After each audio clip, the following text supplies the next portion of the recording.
Welcome to the All Out Leadership Podcast, hosted by Pastor Eric Lawson, where each episode is uniquely designed to help you live all out by bringing you practical leadership from a biblical perspective delivered in 10 minutes or less. So whether you're a business leader, serving in ministry, or simply looking to grow in your leadership, this podcast is for you. Before we dive into this week's topic, make sure to subscribe to the podcast and download the show notes at ericlawson.com/podcast. And while you're at it, feel free to share the content on social media. Now, let's join Pastor Eric for this week's conversation. Welcome to the All Out Leadership Podcast. So glad that you're with us. We've been looking at leadership from the life of David. But before we jump into David further, I have a quick question for you. Have you ever felt looked over and left out? Maybe you felt like me back in junior high. I remember when the captain of the basketball teams would line up everybody against the wall that they were going to be selecting to join their team. And of course, they started with the most athletic as they started going down and kind of whittling all the way down. And it usually seemed like it was me and the kid that just broke his leg that was in a fresh made cast. And it's me and him. And they would choose the kid with the broken leg in the cast. And then I was just left standing there. And that was kind of the summary of my junior high days. I often felt looked over, left out. Maybe you can relate to that inside of your life. Maybe you feel looked over right now inside of your company. You've been looked over, passed over for promotion.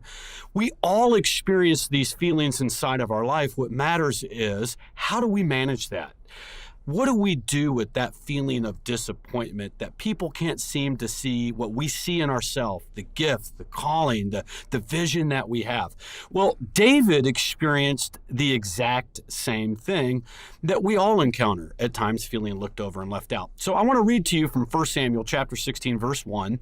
God is sending Samuel to David's hometown to meet with Jesse, David's father, because God simply just told Samuel, I've appointed myself a king there. So we pick up in verse 1. Now the Lord said to Samuel, how long will you mourn for Saul, seeing I've rejected him from reigning over Israel? Fill your horn with oil and go, and I'm sending you to Jesse the Bethlehemite, for I have provided myself a king among his sons. Now, before I jump into something from the life of David that applies to us here, I do want to point out something interesting from this passage, and that is God had rejected Saul from continuing to be as king. That really puts a healthy fear of God, a healthy fear inside of my own heart as a leader. Yes, God chose me, but God can also replace me. Yes, I'm important to the organization, but I'm not irreplaceable. And I think when somebody gets the Saul mentality that this kingdom or this organization can't operate without me, it's a very dangerous place to let your heart get.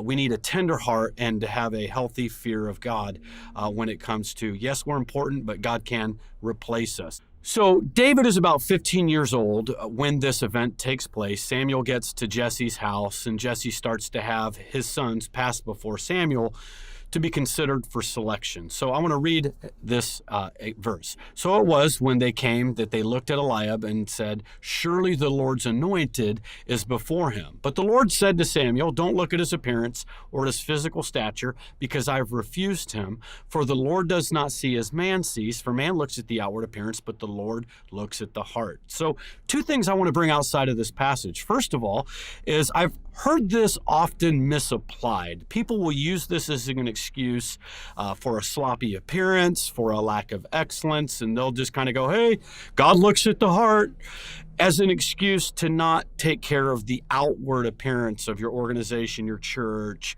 and how you do things.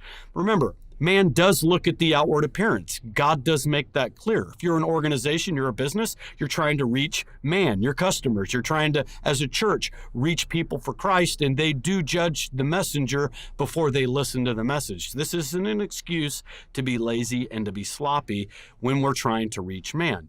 But God does look at the heart when he's determining who he has that's promotable. So here's Samuel. He sees the oldest son who's very impressive outwardly, yet God saw what was lacking inwardly, and God says, I didn't choose him. And then the next 6 sons pass before Samuel. And here's the thing I want to point is this. When man gets it wrong, God always still gets it right. So you might be like David. You may feel looked over, left out, but know this, even though man gets it wrong, maybe your boss gets it wrong, God will ultimately always still get the right man and the right woman in the position that he's assigned for them. Know this, no man, no woman, nobody, no circumstance can stop God's destiny for your life but you.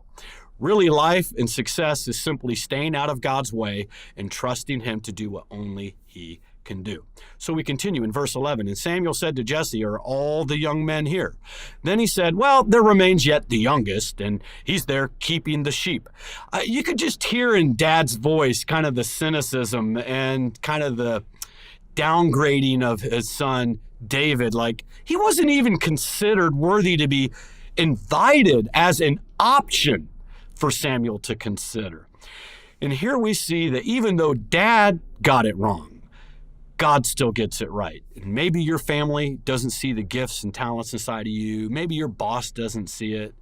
Don't get hung up on what people see and what people don't see, because often those closest to us or the most familiar with us can't see who we really are and what God has inside of us. Jesus dealt with this in his own hometown. He said, a prophet's not without honor except in his own hometown. So get your eyes off people and keep them on God. Now, David, even though he was a son, what you really see is his dad treating him like a servant. Now, we use this statement all the time as Christ followers. Lord, I want to serve you. God, use me as your servant. Now, how do you really know if you're a servant? Here's a good test as to whether or not you're really a good servant of God. You know you're a servant by how you react when you're actually treated like one. God, use me. I want to be your servant. But the moment somebody starts treating you like one, they didn't recognize you, they didn't applaud you, they didn't appreciate you, they didn't pat you on the back, they didn't talk to you in a way that made you feel respected, and all of a sudden your anger and your frustration comes rising up, that's just an internal indicator that you haven't fully become like Christ in terms of having the heart and the attitude of a servant. So I want to continue. And the Lord said to him, arise and anoint him. So David is brought into the house. He sees David, and God says, arise and anoint him, for this is the one. Then Samuel took the horn of oil, anointed him in the midst of his brothers, and the Spirit of the Lord came upon David from that day forward. Man will get it wrong many times, but ultimately God will get it right. What David had to do during this entire season, this entire process, was to keep his eyes on Jesus, keep his eyes on the Lord, keep his eyes on God's word, and not on the disappointment that he experienced day in, day out with the family that didn't seem to have a lot of respect for him. When I was in Bible college, I often went through these feelings of looked over and left out. I remember that all my friends were getting promoted. All my friends seemed to be getting the exciting jobs of going to this church and going to that place on side of the mission field. And I was the janitor at the church that I was working at. And I just didn't seem to get promoted. I didn't seem to have anybody celebrating the gifts and visions that God had inside of me.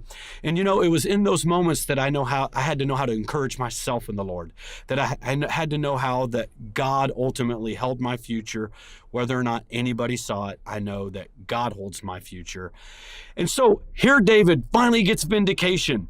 God shows up and says, this is the chosen one. And then you know what happens? He isn't celebrated by his family. His dad doesn't say, oh, son, I'm so sorry. I've been wrong this whole time. Do you know where David ends up? He goes right back to watching the sheep, right back to the pasture. You may have been given a vision.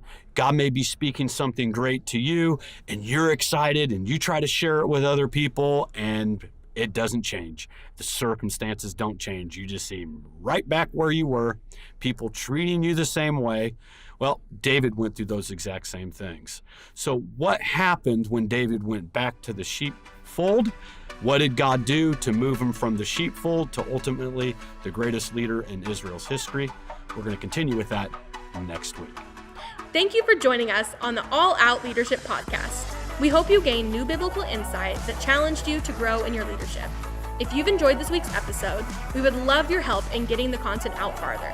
You can help by subscribing to the podcast at ericlawson.com/podcast and telling others about it. Next week, Pastor Eric will be back with another episode. So until then, we hope you have a great week being an all-out leader.